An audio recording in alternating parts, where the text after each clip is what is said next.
Hi guys, Shaky Nan again.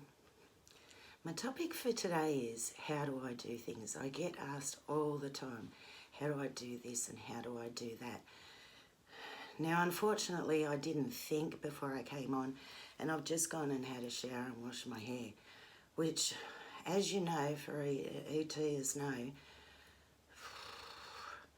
I'm shaken bad. For an hour after a shower, we move our arms too much because ET is a movement, action, postural tremor. So if we have our arms up too much, we are shaking, and a shower does that to us a lot. But I'm here to show you today how I managed to work out how to do things. Now, as I've said before, instructions are not made for ETs.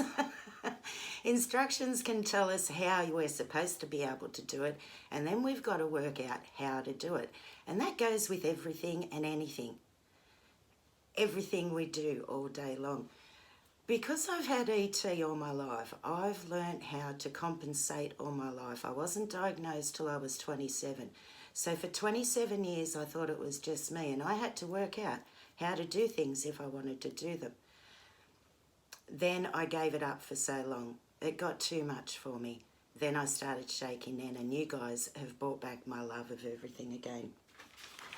Now, when I first tried to work out how to do things with you guys, was just simple colouring in. And the way I worked out with that is, now this is a texter, so it's thicker. This is what we call texters over here, just a marker or whatever you call them. Now, if I go up and down like a normal person, I am never going to stay in the lines, because I found out that our ups don't work for us.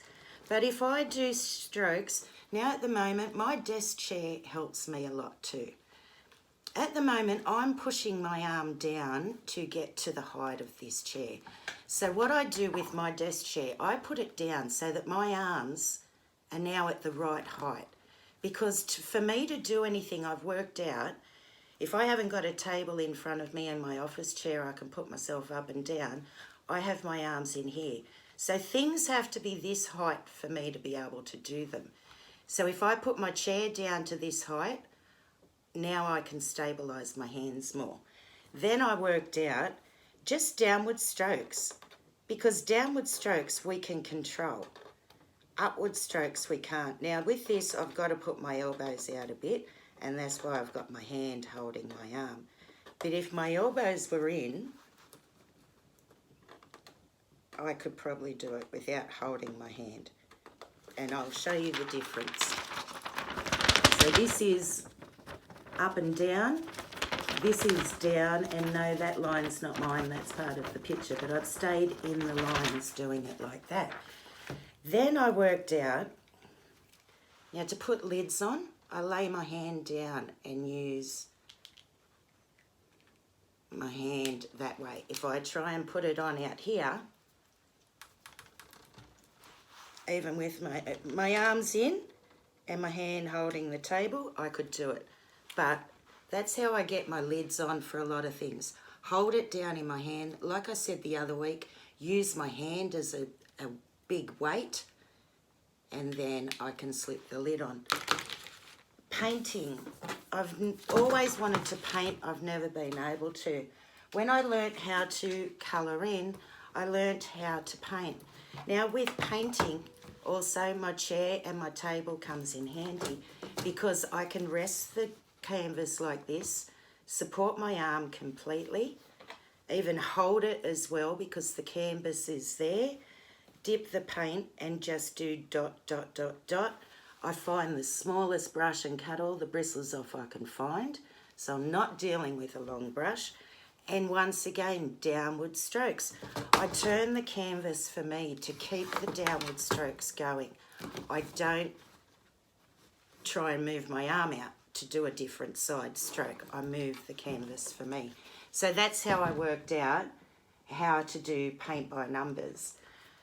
The diamond art pictures that my daughter came on and showed us how to do.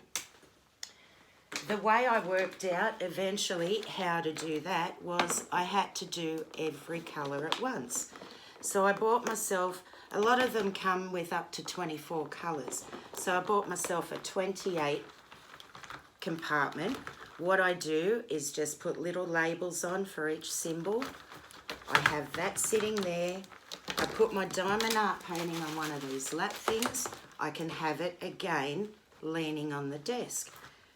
Do all the colours at once, keep it in a row. Then when you go down, you've got that square to be able to put the next diamond art in.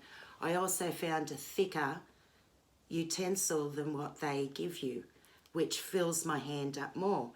This container also, I can rest my arm on it to dip in and get a gem. I got one straight away with all the gems in there together. That way I'm not pulling the gems out, pouring them out. You would have none left if we had to do it the way they want us to do it in that little green tray, which I've showed you before. Then, as I said, I've mastered onto my miniature doll houses now. Look at this little one. Like, I can't even hold it, but I built everything in here. It's got 5 little rooms. It's got a dining room down the bottom. It's got a kitchen. It's got a bedroom, a bathroom up the top. It's got the 2 little pergola areas. It's landscaped. All of these I can do with my arms in here. If I have my arms supported, I can put them down, and then I only have to deal with my shaky fingers. We can do it, guys. Now the last one I'll show you, once again, desk and height for our arms is important. To cut up this bit of cheese. Now I don't move my knife away. I use short knives. I don't use long knives. They're too dangerous. I bring my arms in, get the knife on there, and go down. Don't take the knife away. Bring it straight up. If I bring the knife away, I'm going to have trouble. And I'll do it now. Now when I go back down again, that's when I have trouble. Don't take the knife away. This is our cheese for our nibblies we're about to have. So guys, I hope that helped again. Hopefully it'll help someone. That's how I manage to do everything. My arms in close to my body. And only then have to contend with my shaky fingers. The more we reach out, the more we shake. I love you all, guys. Have a great shaky week, and I will see you all again next week.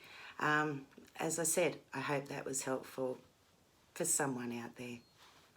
Love you all, guys. Take care and stay safe. Bye. This bloody button. I'm never going to be able to get